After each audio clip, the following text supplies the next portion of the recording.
Hallo ihr Lieben, der Zwetschgensaison ist in voller Gange und ich habe eine ganze Menge Zwetschgen bei uns im Garten geerntet und dann kam mir die Idee, ein neues Zwetschgenkuchenrezept zu entwickeln, aber nicht irgendeinen Kuchen.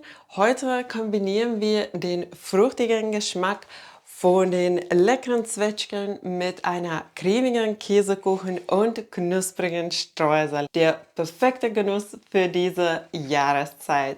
Lasst uns loslegen. Zuerst wasche ich die Zwetschgen gründlich in lauwarmem Wasser, halbiere sie und entferne die Kerne. Diese saftigen Früchte geben den Kuchen eine fruchtige Note, die perfekt zu cremigen Käsekuchen passt. Als nächstes werden wir auch noch den Streusel zubereiten und dann wird der Streusel kalt gestellt, so dass es ganz schön knusprig wird.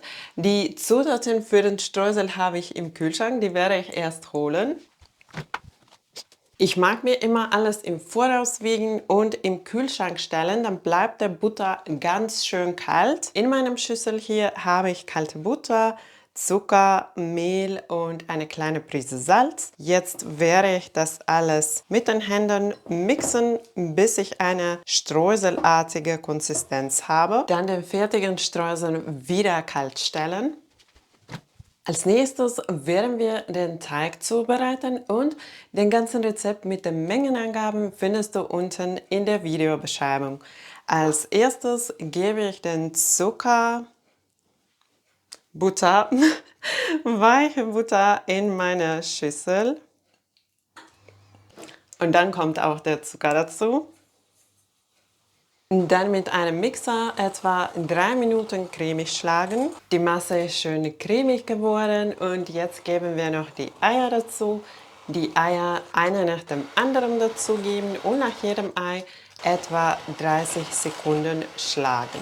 Als nächstes gebe ich Mehl, Backpulver, Backnatron und Salz in 2 Teilen dazu und ganz wichtig durch ein Sieb dazugeben, dann kurz mit dem Mixer auf niedriger Stufe mixen. Nur ganz kurz mixen, bis es fast vermischt ist und dann können wir auch die Hälfte von Joghurt dazugeben und den Joghurt davor noch mit Vanille vermischen und dann nochmal kurz schlagen. Dann den Rest vom Mehl dazugeben und nochmal kurz mit dem Mixer schlagen, dann auch den Rest von Joghurt dazugeben und nochmal kurz schlagen. Und zum Schluss noch die gemahlene Mandeln zum Teig geben und auch den gemahlenen Kardamom. Ich liebe den Geschmack von Kardamom und gebe den auch gerne zu vielen meiner Backrezepte dazu. Aber wenn du den nicht magst, kannst du den auch weglassen. Und jetzt den Teig nochmal kurz mixen.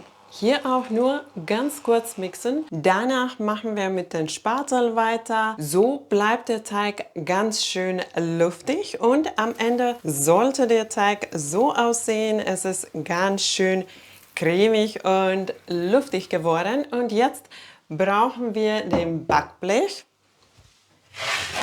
Den Backblech habe ich hier schon bereit mit dem Backpapier belegt und ich verwende auch solche Backrahmen. Und jetzt den Teig schön auf dem Backblech verteilen.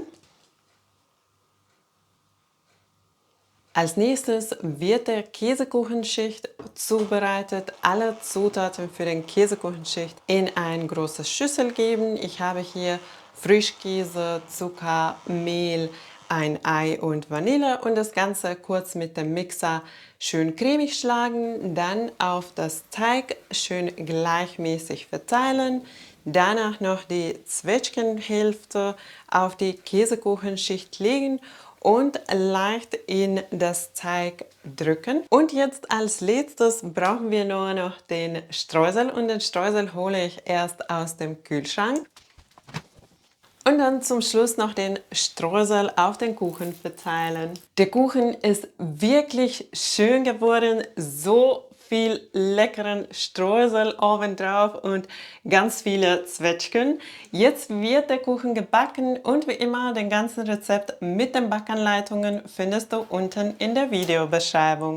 Bevor du den Kuchen aus dem Backofen holst, erst eine Stäbchenprobe machen, um sicherzustellen, dass der Kuchen durchgebacken ist. Danach aus dem Backofen holen und auf einem Abkühlgitter abkühlen lassen. Ich lasse den Backrand erst etwa 10 Minuten auf dem Kuchen. Danach nehme ich den ab und lasse den Kuchen komplett abkühlen. Der Kuchen ist wirklich schön geworden und es duftet unfassbar köstlich.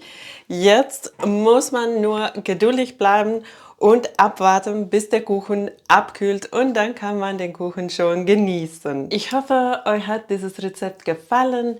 Der cremige Käsekuchen in Kombination mit den säuerlichen Zwetschgen und den knusprigen Streusel macht diesen Kuchen einfach unwiderstehlich. Probiert es mal aus und lasst mich wissen in den Kommentaren, wie es euch geschmeckt hat. Falls ihr noch mehr Zwetschgen übrig habt, verlinke ich für euch noch ein anderes Zwetschgenkuchenrezept hier, der auch ganz einfach und schnell gemacht ist und schmeckt super lecker. Wenn dir mein leckeres Kuchenrezept gefallen hat, vergiss nicht den Daumen nach oben zu geben und wenn du neu auf meinem Kanal bist, kannst du jetzt abonnieren, um keine neuen leckeren Rezepte zu verpassen. Danke, dass du dabei warst. Tschüss und bis zum nächsten Mal.